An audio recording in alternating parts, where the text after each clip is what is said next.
For 5 years, I had the great privilege of working for the United States Senate. I don't think there was ever a day that passed when I didn't remind myself of the privilege that was mine. And whenever time permitted, I would take the subway to the Capitol, and I would go to the great rotunda, and I would, as if for the first time, I would take it all in, and I would walk down Statuary Hall. And on those occasions when my senator wanted my services on the floor of the Senate, I realized what a great privilege. I say that because I've often wondered what it would have been like to have had the privilege of working at the White House, to have had the privilege of working for the President of the United States.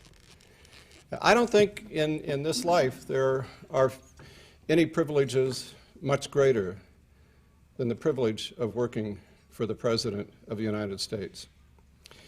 And to have worked for a President of the United States who was held in such high regard by so many million Americans, a person who is, the word revered is an appropriate word, and a person who, while as President, and since is someone that a great many Americans love and appreciate. Doesn't have anything to do with your politics. It's who he was and is as a person.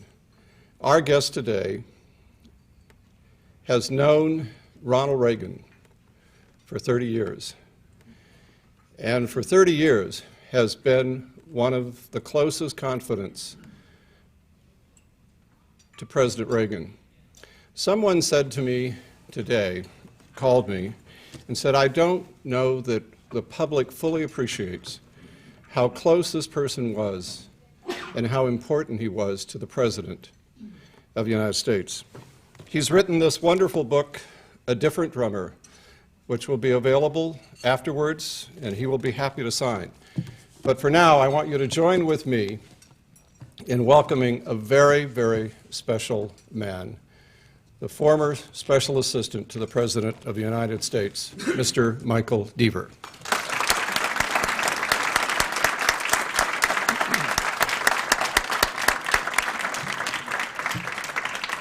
And let me just say, before Mike comes to the microphone, if you have questions for him because of the presence of the University of California, San Diego Television, and in respect to the television audience, would you write them out and be as brief as you can?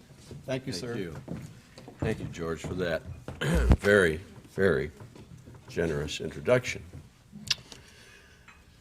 I always get a little nervous when I find out U.S. attorneys are in the room. If you're in Washington today, you have to be very careful. If you bump into somebody, you don't say, "Pardon me."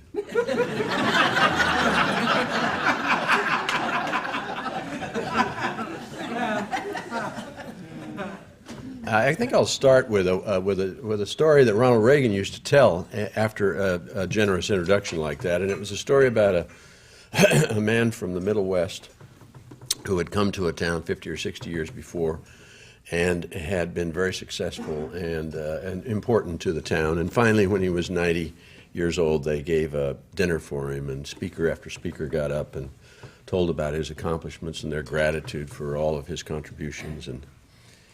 And finally, it was his turn, and he said, you know, I'm really grateful for this. He said, this town's been wonderful to me. He said, it was 50 years ago that I came down a dirt road, which is now the main street, but it was nothing but a dirt road, and I had nothing but a knapsack on my back. And he said, I've been successful, I've been lucky. I underwrote the library and began the symphony and always supported the softball team. And he said, I want to thank you very much. And he sat down. And when he sat down, a little boy came and tucked on his coat and said, sir, just what was in that knapsack? And he said, well, best I remember is about $500 million in negotiable securities. And that's sort of the way I feel about an introduction because Ronald Reagan was my $500 million in negotiable securities. A couple of years ago when all of these books began about Reagan, And it was impossible for him to respond to any of them. It became clear to me that I had had a privilege that I really needed to share about him. And so I called a friend of mine who'd been an agent for me before, and he negotiated a contract, and I started to write this book. And I am not a writer. I had never kept a diary or a journal of any of those years. So I simply began with the first time I saw him and ended with the last time we were together. And the first time I saw him was in the Ambassador Hotel in Los Angeles. I'd gone to, as a young, very young man, a Republican meeting of some kind, and he bounced into the lobby of that hotel looking like Hollywood incarnate. I can still see him. I would have sworn he had makeup and had dyed his hair, and I thought to myself, this guy ain't ever going to make it in politics. And I wasn't much longer after that, a year and a half or so. He was the governor, and I was in Sacramento working on the transition between Governor Brown and Governor Reagan, and later became Assistant Cabinet Secretary and then Assistant Executive Secretary to Reagan. And in that job, I had the responsibility for all of politics and the schedule and his personal staff, and so I came in contact not only with him but with Nancy, and I got married, had 2 children there, and we lived about 4 blocks from them in East Sacramento, so we became friends. And there are lots of things about Reagan that are wrong. I mean, what people say about him that are wrong. And it's those myths that I have tried to dispel in this book. One of the myths is that he was lazy, that he really didn't like to work very hard, which is wrong. He was one of the most, or is one of the most competitive people I ever met. I tell a story in there about, to give an example of his competitiveness, was that I think that he ran for president because he wanted to get the Soviets to the table. He really felt that it was his destiny as the man who, in politics, who'd been such a strong anti-communist, who had lived through 2 great wars and the Depression, that he was going to be the last guy that could get these guys to the table and negotiate. And he also believed that he was not going to accept, as all the presidents before him had accepted since the Second World War, that we had to coexist some way with the Soviets. He said, no, it's a wrong system. We're going to end it. And that was his goal. But those were the real reasons he ran for president. But there was another reason he ran for president, and that was that he wanted to throw out the first baseball. There was no question that that was right at the top of the list. And the first year he couldn't do it because he'd been shot and he was recuperating. And so it wasn't long before the season started the next year that he said to me, Mike, when are we going to throw out that baseball? And so we arranged to go over to Oriole Stadium. And he met the catcher about halfway between the mound and home plate, and with his back to the mound, and the catcher said, well, Mr. President, with all due respect, you know, you are 71 years old, and it is a long ways from the pitcher's mound to home plate, and I'd suggest we do it right about here. In fact, you might want to move in a little bit. And Reagan was walking backwards the whole time, saying, well, you know, I think I can do it. And finally, they were standing on the mound, and the catcher's shaking his head, and the crowd is loving every minute of it. And Reagan said, well, he said, you know, let me try. If I hit my foot with the ball, why, you know, so be it. But I think I can do it. So the catcher walks back, and Reagan throws a strike. The crowd went crazy. What they didn't know was that for the 5 preceding weekends, Reagan had been at Camp David with the Secret Service throwing that baseball. And he was competitive about everything he did. He was going to be the best at whatever he did. And there's another story in there which goes back to his acting days, that he took great pride in always going on the set, and he had this moniker. They called him One Take Ron, because he never took more than one take to read his lines or to remember his lines, and he took great pride in that. But he got out on the set one morning to be in a movie that Errol Flynn was going to be in, and he'd never been in a movie with Flynn, and this was a great moment for him. But when he got there, he realized that Flynn was 1.5 inches taller than he was. So he did 3 takes. And during those 3 takes, he was taking the toe of his boot and making a mound on the sand, so that by the time the real take took, he was the same height as Flynn. He was and is, I think, spectacular from the standpoint that I think he's the first guy since Truman who really knew who he was and was comfortable with that. I didn't realize it really until one time early on in the governor's office. We had to go back to New York. He was going to make a speech on what he called the mashed potato circuit. And in those days, it was just me and him traveling around. And we went on Saturday night. Sunday morning, he called and said, you know, I'm going to go for a walk. Would you like to go with me? And I said, sure.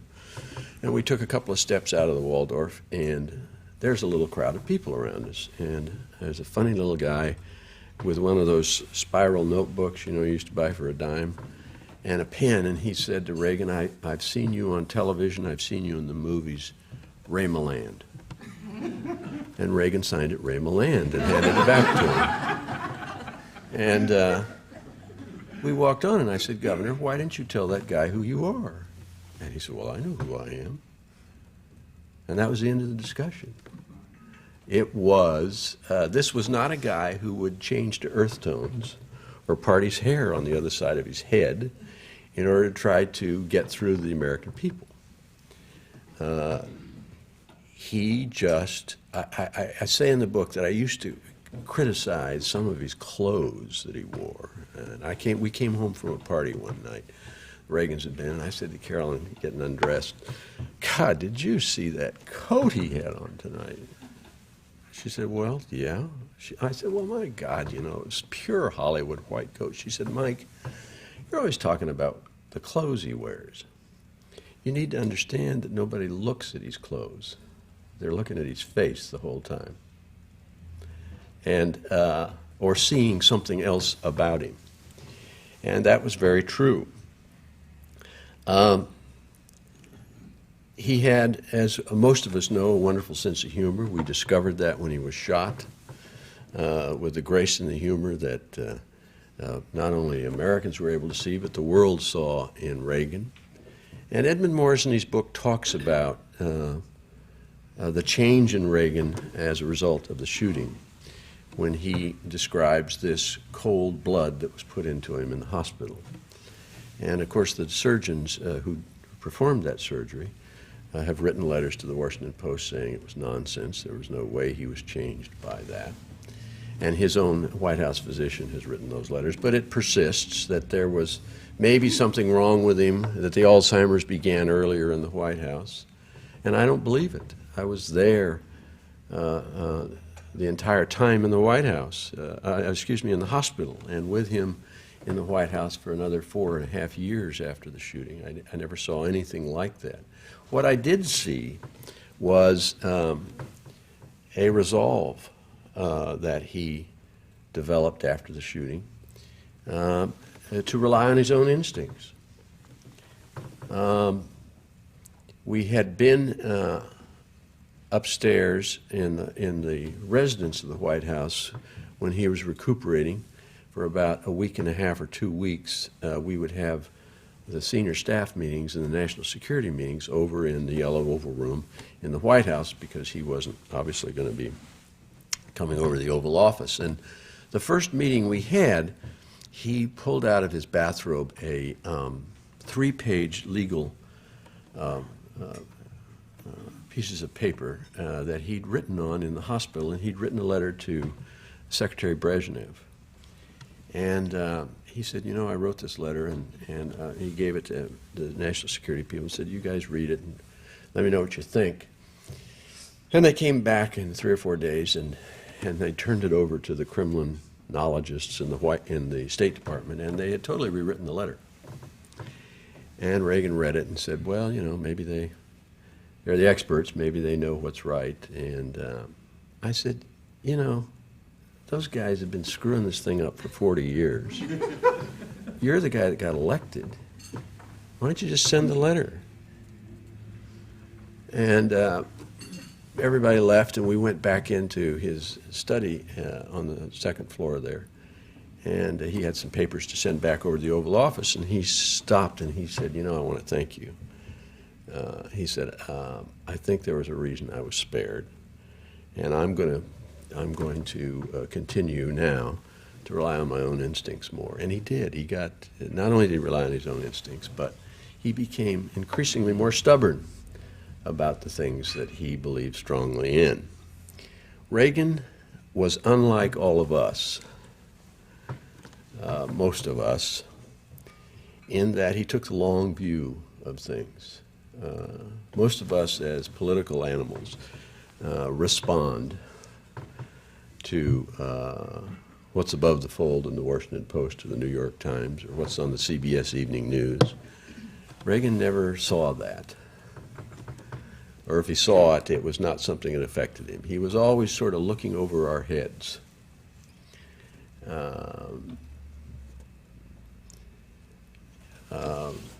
In 1984, Reagan had agreed to, 83, Reagan had agreed to go to Germany to meet with Chancellor Kohl and to lay a wreath in a cemetery in Germany, as had Mitterrand and as had Margaret Thatcher, as it was the 40th anniversary of the end of the Second War. And he agreed to do this. It was Kohl's idea to get all the Western leaders to come to Germany and do this at some point during that year. And so I was sent over there to pick a place, and I picked a little cemetery that was very picturesque and beautiful, and I, of course, was always looking for the television picture. And as we left that cemetery, it was snowing in March, I turned to the German foreign ministry guy that was there, and I said, you know, we ought to check those graves out. And he smiled and said, well, you think maybe Mingalese is buried there? And I said, how do I know? And a couple of weeks later, Arthur Burns, who was an American Jew, called me and said that they'd checked them out. There was no problem. Well, there was a big problem, as we all found out later. There were 27 SS Waffen buried in that little tiny cemetery there in Bitburg. And it became a firestorm.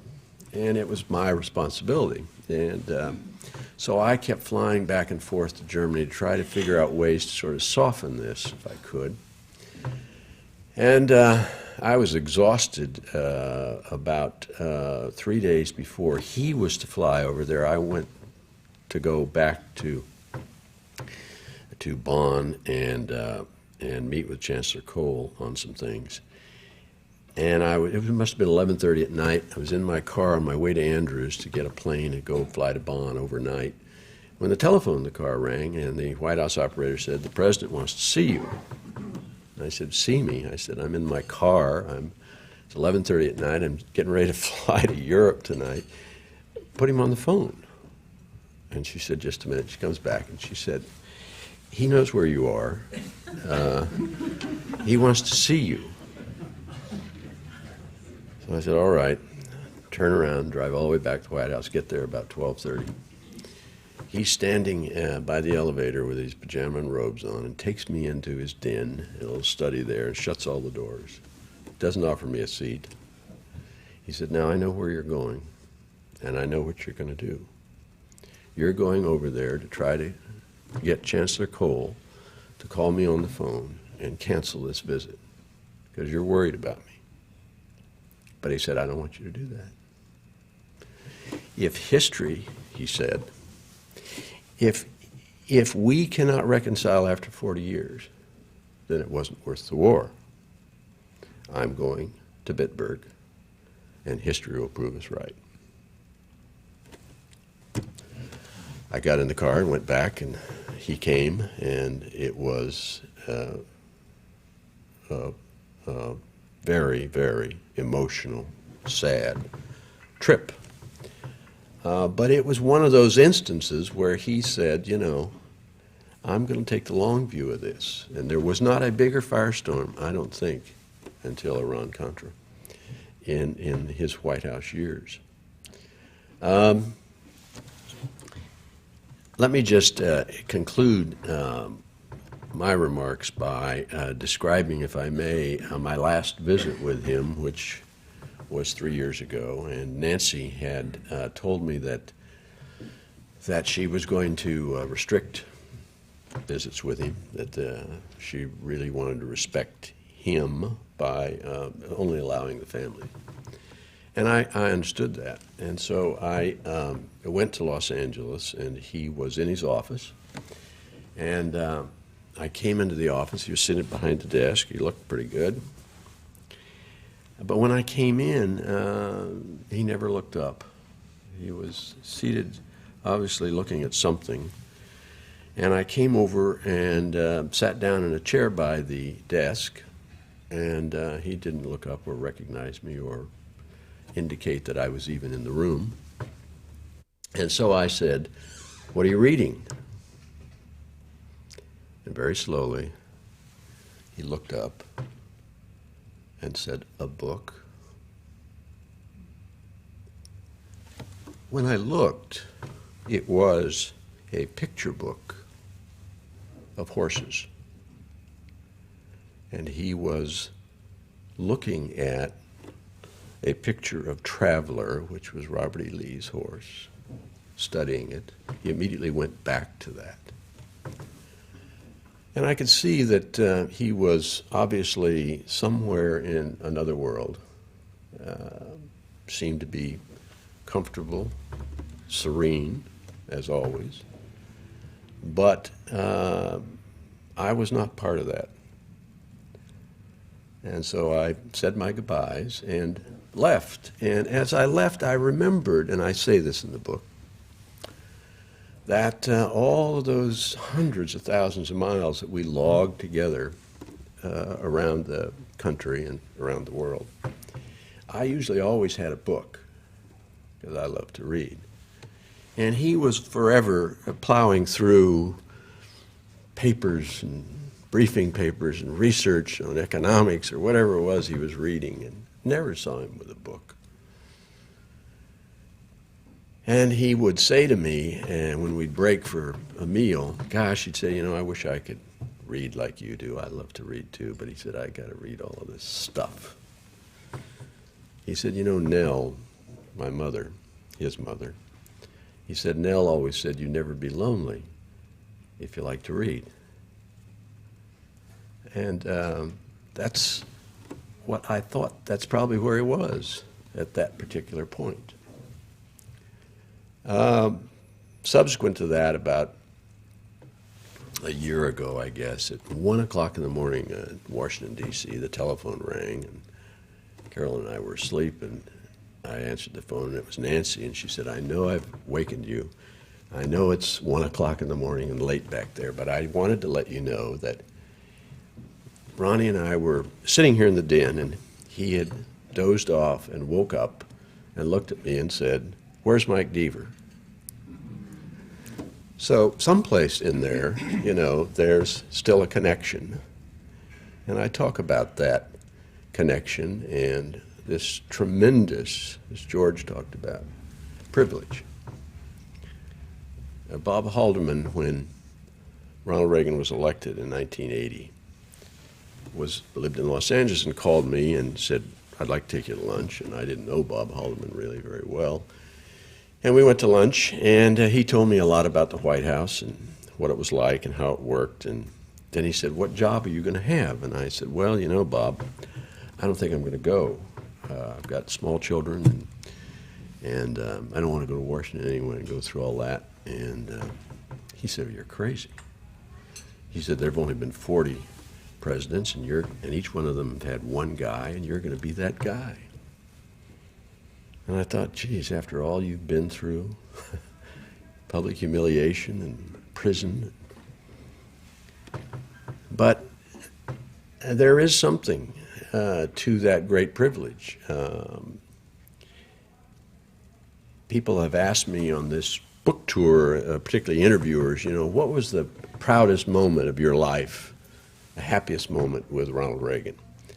And I think it was that first inaugural in 1981, coming in off the inaugural stand about 5 o'clock in the evening, going into the Oval Office, him for the first time as president, still with our morning coats on, and he put his hands on that desk that was Kennedy's and looked over at me and said, "Have you got goosebumps?"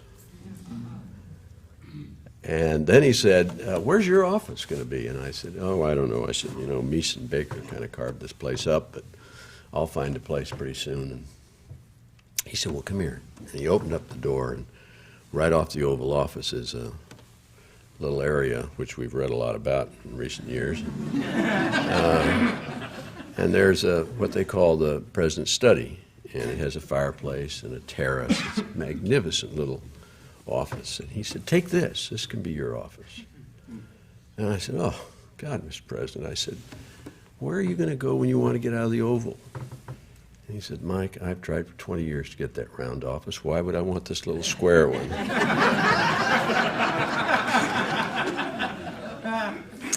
So it was that kind of a relationship that I have tried to describe in here and to give.